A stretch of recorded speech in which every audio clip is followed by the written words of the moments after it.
내가 진실로 진실로 너에게 이르노니 한 알의 밀이 땅에 떨어져 죽지 아니하면 한 알 그대로 있고 죽으면 많은 열매를 맺느니라. 아멘. 우리 다시 앞뒤 좌우에 있는 분들과 인사하십시다. 예수 믿어 행복한 사람이 됩시다. 여러분 행복하십니까?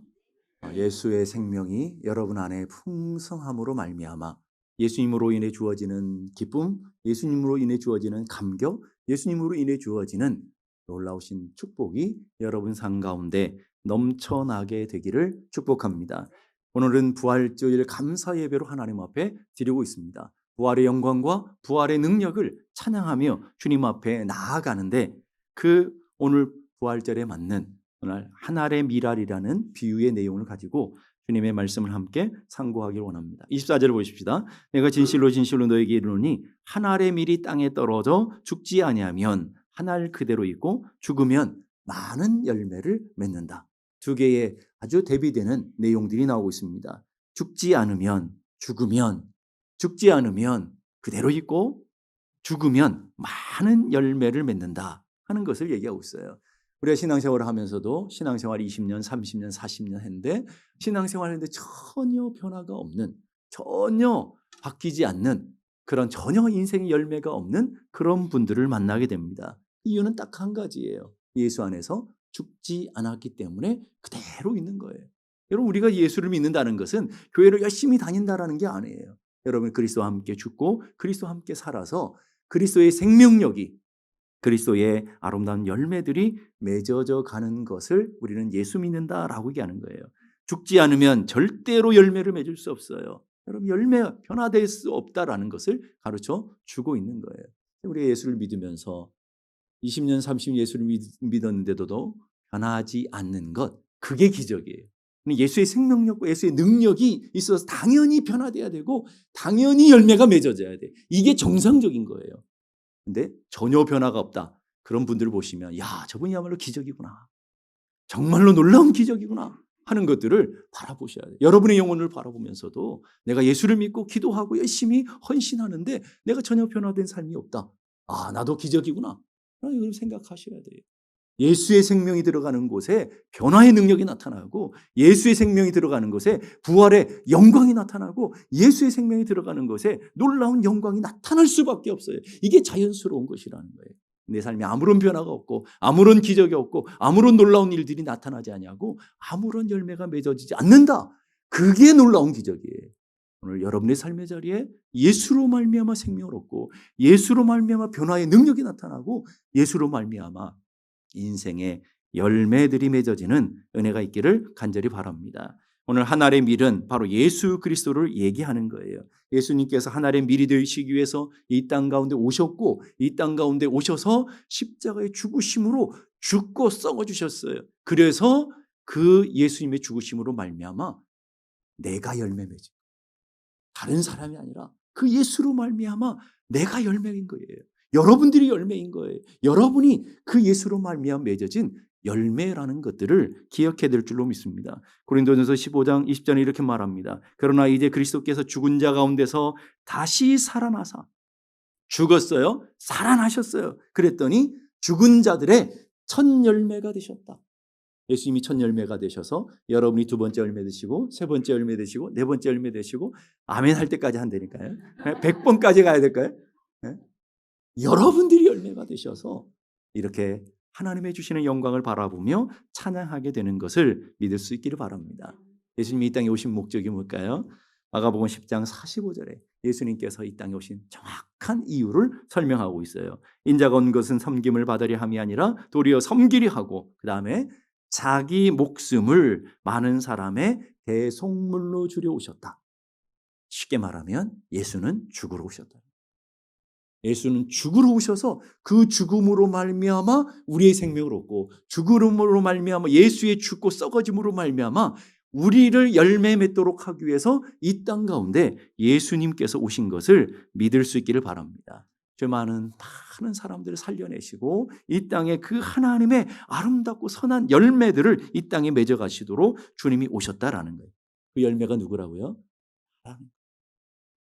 여러분들이 열매예요. 옆에 분들하고 인사하십시다. 당신이 열매입니다. 딴 열매를 바라보지 마시고 여러분들이 열매예요. 여러분들이 부활의 열매이고 부활의 생명을 갖고 있는 하나님 나라를 살아가는 하나님의 백성들이 될 줄로 믿습니다. 요한계시록 7장 9절 이렇게 말합니다. 이후에 내가 보니 각 나라와 족속과 백성과 방 안에서 아무도 능히 셀 수 없는 큰 무리가, 그 사람들이 누구냐?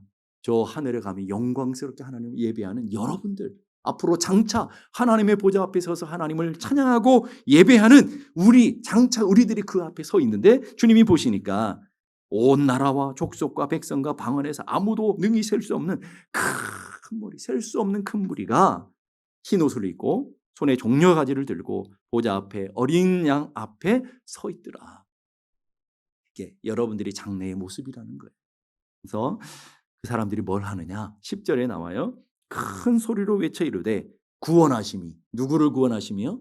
나를 구원하시고 나에게 이런 이 자리에 서게 하신 것이 보좌에 앉으신 우리 하나님과 어린 양께 있도다. 어린 양이 죽으심으로 내가 살고 어린 양이 고난을 당하심으로 우리가 나음을 이루고 어린 양이 죽어주심으로 내가 열매되어서 하나님의 보좌 앞에서 그 하나님의 영광을 찬양할 하나님의 백성들이 된 줄로 믿을 수 있기를 바랍니다. 기독교의 복음 중에 복음 핵심은 뭐냐면, 그렇기 때문에 예수님의 죽으심과 부활이라는 거예요. 예수님의 죽으심과 부활을 빼버리면 기독교가 아닌 거예요. 기독교의 가장 중요한 것은 주님이 죽으시고 주님이 사신 것, 그리고 그 예수가 죽을 때 여러분이 함께 죽고 예수님이 살아날 때 여러분이 함께 살아나는. 난 죽은 적이 없는데요. 그 눈빛으로 저를 강렬하게 보시고 계십니다. 네? 그러니까 기적이 나타나는 거예요. 아무런 변함이 없는. 네? 죽어야 되는데. 미국의 유명한 설교가인 척 스윈드류라고 하는 유명한 목사님이 계시는데, 이런 감동적인 글을 설명하셨어요. 우리가 가장 필요한 것이 정보였다면 하나님께서는 우리에게 교육자를 보내셨을 것이다. 우리에게 가장 필요한 것이 기술이었다면 하나님께서는 우리에게 과학자를 보내셨을 것이다. 우리에게 가장 필요한 것이 돈이었다면 하나님께서는 우리에게 경제학자를 보내셨을 것이다. 우리에게 가장 필요한 것이 쾌락이었다면 하나님 우리에게 연예인을 보내셨을 것이다. 그러나 우리에게 가장 필요한 것이 구속 용서였기 때문에 하나님은 구원자를 우리에게 보내줬다. 구세주를 보내주신 것. 그 구세주로 말미암아 죄와 사망에서부터 심판에서부터 우리가 구원을 받고 영원한 생명을 누리게 되는 하나님의 자녀들의 권세를 가진 하나님의 자녀들이 된 것을 믿을 수 있기를 바랍니다. 전도파 훈련을 만든 제임스 케네디 목사님이 기독교와 다른 종교의 차이점을 크게 세 가지로 얘기했어요. 이게 기독교와 다른 종교의 차이점이에요. 첫째는 하나님이 인간의 몸을 입고 오셨다. 하나님이 인간의 몸을 입고 오신 것이 없다라는 거예요. 그런데 하나님 그분이 인간의 몸을 입고 이 땅 가운데 인카네이션 하셨다. 내려오셨다라는. 두 번째는요. 예수님께서 인간의 죄를 위해 죽으셨다라는. 하나님이 인간을 위해 죽었어요. 하나님이 여러분들을 위해 죽으셨는데도 기분 나쁜 표정이 뭐죠? 여러분들을 위해 죽으셨다 이 말이에요. 그리고 죽음으로 끝나는 게 아니고 예수의 죽음으로 말미암아 세 번째 그리스도께서 다시 살아나셨다라는 것이다. 그게 우리가 믿는 기독교의 핵심 복음 중에 복음이라는 거예요. 놀라운 것은 예수께서 죽으심으로 말미암아 열매를 맺었어요. 똑같은 원리가 우리에게도 적용된다라는. 여러분이 반드시 죽어야 여러분이 영혼이 살아요. 여러분이 죽어야 살아요. 안 죽게 버티면 살 수가 없어요. 죽어야 돼요. 여러분이 죽어야 여러분의 가정이 살아요. 배우자 탓하고 자녀들 탓하고 내 인생의 불행은 너 때문이야. 아직 내가 죽지 않아서. 내가 죽어야 가정이 살고 내가 죽어야 교회가 사는. 실존주의 철학자인 케르케고르가 기독교 신앙은 역설의 진리다 그랬어요. 기독교 신앙은 역설이 지는데 진리인데 지는 게 이기는 것이래요. 져야 이겨요. 버리는 게 얻는 거래요. 죽는 것이 곧 살게 되는 거예요. 이게 얼마나 말이 안 됩니까, 여러분? 그런데 그게 말이 되는 거예요. 기독교 행복도 마찬가지예요. 역설의 행복이에요. 세상은 높아져야 행복하다 그래요. 그래서 끝없이 높아지려고 그래요. 근데 기독교는요, 낮아져야 행복하다. 낮은 자로 가는 거예요. 세상은요, 대접받아야 행복해요. 그런데 기독교는 섬겨야 행복하대요. 거기에 행복이 있대요. 세상 사람들은 가지면 가질수록 행복하다 그래요. 어떻게 하든지 더 많이 가지려고 그래요. 그래서 예수 믿을 때 진짜 예수 믿는 생명은 줄 때 행복합니다. 나눌 때 행복합니다. 이번에 과테말라 우리 단기 선교 많은 분들이 다녀오셨잖아요. 그런데 갈 때도 공항에 제가 갔고요. 올 때도 왔어요. 갈 때 얼굴과 올 때 얼굴 보니까 10배는 더 밝으신 거예요. 10배는 더 행복하신 거예요. 왜 그럴까요? 뭐 피곤하고 가서 뭐 얼마나 힘든 시간들을 보냈겠어요. 근데 올 때 왜 이렇게 행복한 거예요? 가서 낮은 자로 내려가서 그곳에서 그 연약한 분들과 함께 복음을 증거하고 함께 교제하며 함께 그 마음을 함께 나눌 때에 거기에 놀라운 내가 알 수 없는 본인들은 잘 모르실 거예요. 우리는 밖에서 지켜봤기 때문에 와 저분들 얼굴이 환해지고 오시네. 기쁨이 충만하네. 뭔가 얻은 것 같은 큰 즐거움으로 오시더라는 거예요. 여러분 그것이 기독교의 능력이라는 거예요. 존 메가더 목사님이 이렇게 말합니다. 진정한 복음은 자기 부정의 부르심이다. 그것은 자기 충족의 부르심이 아니다. 우리가 믿음으로 하나님의 자녀를 우리를 부르시는 것은 뭐냐면 자기를 죽이라는 거예요. 주님 앞에 나와서 내가 죽고 내가 하나님의 은혜로 다시 살아나는 것 이게 가장 중요한 건데 중요한 것은 자기 만족, 자기 충족을 위해서 살아가게 되는 거예요. 그래서 교회 와서도 여전히 내가 대접받아야 되고 여전히 내가 높아져야 되고 여전히 내가 인정받아야 되고 여전히 여러분 말고요. 다른 교회 얘기하는 거예요. 여전히 내 욕심이 채워져야 되고 여전히 나만 주목받아야 되고 여전히 나만 영광이 돼야 되고 사람들이 안 알아주면 삐지고 섭섭해하고 낙심해하고 이건 예수 믿는 길이 아니라는 거예요. 유명한 성경 구절이 있잖아요. 갈라디아서 2장 20절 다 같이 한번 읽어보실까요? 갈라디아서 2장 20절 다 같이 시작. 내가 그리스도와 함께 십자가에 못 박혔나니 그런즉 이제는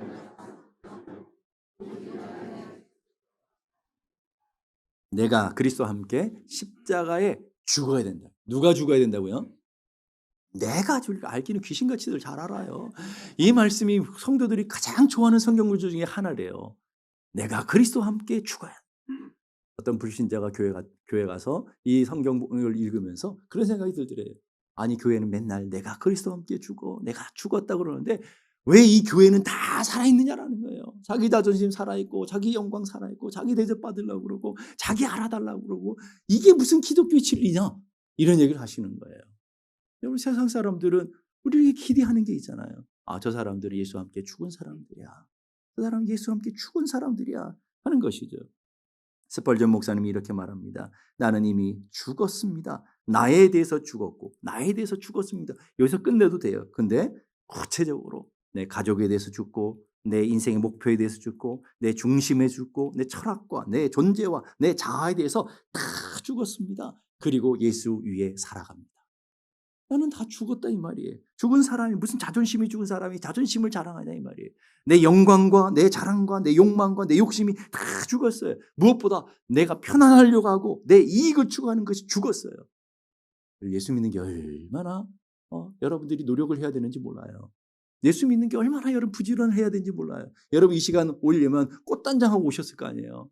다른 때보다 더 일찍 일어나서 얼굴을 쳐다보고 또 바르고 찍고 또 아닌가 보다 하고 또 옷도 이렇게 갈아입고 얼마나 많은 노력이 있었어요. 세상에 제일 편한 게 뭐예요? 집에서 소파에 드러나가지고 뭐 먹어가면서 드라마 한 편 보는 게 얼마나 편합니까? 근데 왜 불편함을 감수하며 교회 와야 되느냐라는 거예요. 왜 불편함을 감수하며 기도해야 되느냐라는 거예요. 왜 불편함을 감수하며 찬양해야 되는 거예요. 왜 불편함을 감수하면서 수요일도 나와야 되고 금요일도 나오라고 그러고 새벽에도 나오라고 그러고 주일에도 나오라고 왜 여기는 맨날 나오라고 그러냐. 그러실지도 몰라요. 그래야 은혜가 되는 거예요. 나와야 영광을 보는 거예요. 나와야 하나님의 능력을 경험하는 거예요. 내 편안함을 추구해서는 절대로 신앙생활을 할 수가 없어요. 불편함을 감수해요. 옆에 분하고 인사합시다. 불편함을 감수합시다. 네, 교회 와서도요 대접받고 편하려고 하면 예수 못 믿는 거예요. 불편함을 감수해야 돼요. 교회는 죽는 곳이에요. 사는 곳이 아니에요. 교회는 죽는 곳이에요. 한번 따라합시다. 교회는 죽는 곳이다. 문제는 내가 죽어야 되는데 누굴 죽이려고 그래요? 옆에 사람을 죽이려고 하는 거예요. 네 때문이다 그런다 이 말이죠. 남 탓하고 불평하고 원망하고 너만 잘하면 돼. 아니요. 나만 잘하면 돼. 나만 잘하면 세상이 다 잘 움직여져요. 여러분 집에서 부부싸움 하면 누구 때문이라고 그래요? 그 기가 막히네요. 너 때문이라고 그러잖아요. 나 때문이라고 싸우는 사람 하나도 없어요. 다 네 때문이다. 자녀들 훈육할 때 누구 때문이라고 그래요? 너 때문. 그 자녀는 누굴 닮았겠어요? 자기를 닮았으니까 그러는데 네 때문이다 그러고 있다 이 말이죠. 그러니까 자기는 죽지도 않고 자기는 변화되지 않고 자꾸 남을 변화시키려니까 부부가 관계가 어려운 거예요. 남을 바꾸려니까 자녀들이 비뚤어지는 거예요. 여러분 가장 좋은 건 내가 죽고 내가 그 안에 살아가면 그걸 보면 사람들은 닮아가고 그것을 쫓아가는 거예요. 그게 예수의 능력이고 신앙의 능력이라는 거예요. 내 문제는 다 죽었대. 여기도 다 죽었습니다. 그래요. 여러분 죽으셨죠? 근데 문제는요. 저 문을 남은 거 다 살아나. 기가 막히게 놀라운 구원의 능력이 거기서 나타나더라고요. 다 살아나요. 이따가도 식사할 때 보면 참 뭐 내 거 죽을려 이런 것들이 살아난다 이 말이에요. 오늘 이게 문제라는 거예요. 죽은 척 했다가 예배 시간에는 죽은 척에 숨어 있다가 저 문을 나가면서 다 살아 움직이는 거예요. 여러분 김장할 때 보면 배추 적을 때 있잖아요. 배추 다 죽은 줄 알고 꺼내놨더니 씻어놨더니 다 살아나서 아 이거 안 되겠네 그러고 다시 절구는 걸 저 어머니가 하는 걸 많이 봤어요. 예? 교인도 똑같은 것 같아요. 예배 시간에 다 죽었다고 그러고 난 죽었습니다. 나는 예수로 삽니다. 그러는데 전문을 나누면서 내 기분이 내 감정이 살아나고 내 자존심이 살아나고 내 영광이 살아나고 막 그러고 있다 이 말이죠. 자존심 건들면 예배 시간에 그렇게 은혜스러웠던 분들이 와들짝 어디서부터 그런 눈빛이 나타나는지 신기하잖아요. 숨어있던 눈빛이 나타나요. 기분만 상하게 되면 와들짝하고 이 말이 확 튀어나오잖아요. 그 말이 어디 숨겼다가 그 악한 말이 확 쏟아져 나올까요? 참 신기해요. 인사만 잘해도 되는데 인사 안 했다고 째려보고 예? 눈빛이 강력한 그 힘이 어디서부터 나오느냐 이 말이에요. 죽은 사람에게 나올 수 있는 것이 아닌데 다 내가 살아있기 때문에 나타나는 거예요. 그러면서 아주 중요한 얘기를 해요. 내 안에 그리스도께 사신 것인데 내 안에 그리스도가 사셔야 되는데 그 앞에 중요한 단어가 있어요. 오직. 나도 살고 주인도 살고 아니라 나는 죽어야 되고 오직 예수만 사는 삶. 그게 신앙인 거예요. 신앙생활은 교회를 오래 다니는 게 아니에요. 열심히 봉사하고 열심히 충성하는 게 아니라고요. 물론 해야 돼요. 그러나 내 영광에서 열심히 하면 안 하는 만 못해요. 열심히 기도해야 돼요. 다른 사람들이 알아주기를 위해서 기도하는 것 안 하는 만 못해요. 여러분. 여러분이 해야 되지만 내가 죽고 오직 예수 안에서 내가 살아서 예수로만 할 때 그게 놀라운 능력이 되어지는 거예요. 마틴 루터는 이렇게 말합니다. 만약 어떤 사람이 내 마음 문을 두드리며 여기에 누가 삽니까? 라고 물어보면 과거에는 마틴 루터라는 사람이 살았습니다. 그러나 그 마틴 루터는 죽었고 이제 예수만 삽니다. 오늘 여러분이 누군가가 확 찌르면 여러분의 감정을 확 상하게 하거나 여러분의 기분을 확 상하게 하고 노크를 하거든. 아 과거에 나는 죽었고 이제 누구만 산다고요?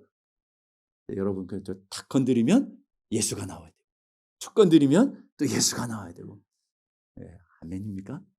그런 여러분들이 되는 거예요. 여러분이 마음 상하면 오히려 더 예수가 튀어나오고 여러분이 기분 상하면 더 예수가 튀어나오고 어떤 상황 속에서도 예수 드러내는 복된 삶이 되어야 될 줄로 믿습니다. 내가 죽은 자리에 오직 예수만 살아있는 그런 삶, 예수가 주인 되는 삶, 이것이 진정한 삶이라는 거예요. 그 사람이 행복한 거예요, 여러분. 내가 없는 사람이 행복해요. 여러분 세상에서 가장 행복한 사람이요. 늘 머리에 꼭 꽂고 다니는 사람. 근심 걱정 없어요. 그런 분들은 치매도 안 걸린다면서요. 근심 걱정이 없는 거예요. 불행하지가 않은 거예요. 왜요? 나는 완전히 죽어 내가 없어요. 여러분 기독교도 마찬가지예요. 내가 완전히 죽은 사람들은요. 무슨 일이든지 어떤 일이든지 행복해요. 그 속에서 하나님의 놀라운 역사가 기대되고 하나님의 일하심이 기대돼요. 사도 바울은 다메섹 도상에서 예수와 함께 완전히 죽었어요. 그랬더니 감옥에 던져졌는데도 내가 기뻐한다. 항상 기뻐하라. 내가 다시 말하는데 기뻐해라. 그런 능력이 어디서 나타나느냐 이 말이에요. 예수와 함께 살아가는 능력의 모습이라는 것을 기억해야 될 줄로 믿습니다. 중요한 것은 내가 반드시 죽어야 돼요. 죽은 척해서는 안 된다는 거예요. 내 감정이 죽어야 성령의 감동으로 살아가요. 내 능력이 죽어야 주님의 능력으로 살아요. 내 경험이 죽고 내 지식이 죽어야 하나님의 말씀과 지식으로 살아가게 되는 거예요. 내 육체의 소욕이 죽어야 성령의 소욕을 따라 살아가게 되는 거예요. 내가 죽어야 내가 살아요. 내가 죽어야 누가 산다고요? 내가 살고요. 내가 죽어야 여러분의 가정이 살아요. 여러분이 죽어야 여러분의 자녀들이 살아나요. 여러분이 죽어야 여러분의 배우자가 살아요. 가서 육체적으로 죽으라는 말이 아니고 갖고 있는 영적인 내 마음의 것들이 다 옛사람이 죽어야 여러분의 가정이 살아나게 되는 거예요. 잘 기억하세요. 오늘 여러분의 삶의 자리에 문제가 보이고 아픔이 보이면 네 때문이 아니라 혹시 내가 믿음대로 살지 못하고 내가 기도하지 못하고 내가 말씀대로 살지 못하고 내가 은혜를 따라 살아가지 못하기 때문에 나타나는 것은 아닌지 자신을 한 번 더 돌아보시오. 그러면 성령님이 분명히 말씀하실 거예요. 그래 맞다. 네가 정확하게 알고 있다. 다 너 때문이다. 라고.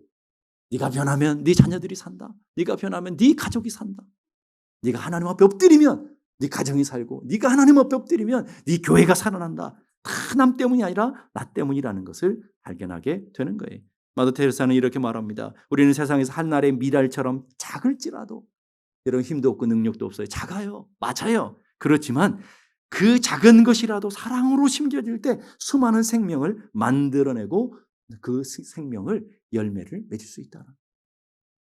오늘 우리는 작고 힘이 없고 우리가 뭘 대단한 걸 하겠습니까? 많은 여러분의 가정에서 먼저 죽고 여러분의 가정에서 먼저 썩어질 때 여러분을 통해서 주님의 생명력들이 나타나게 되는 거예요.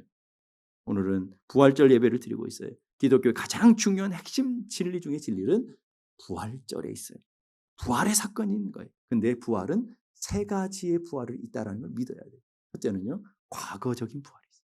2000년 전에 예수님이 역사적인 사실로 부활하셨어요. 믿습니까? 이건 사실이에요. 역사적인 증거들이 있는 사실이에요. 2000년 전에 예수님 그리스도께서 살아나셨어요. 그걸 과거적인 부활이라고 그래요.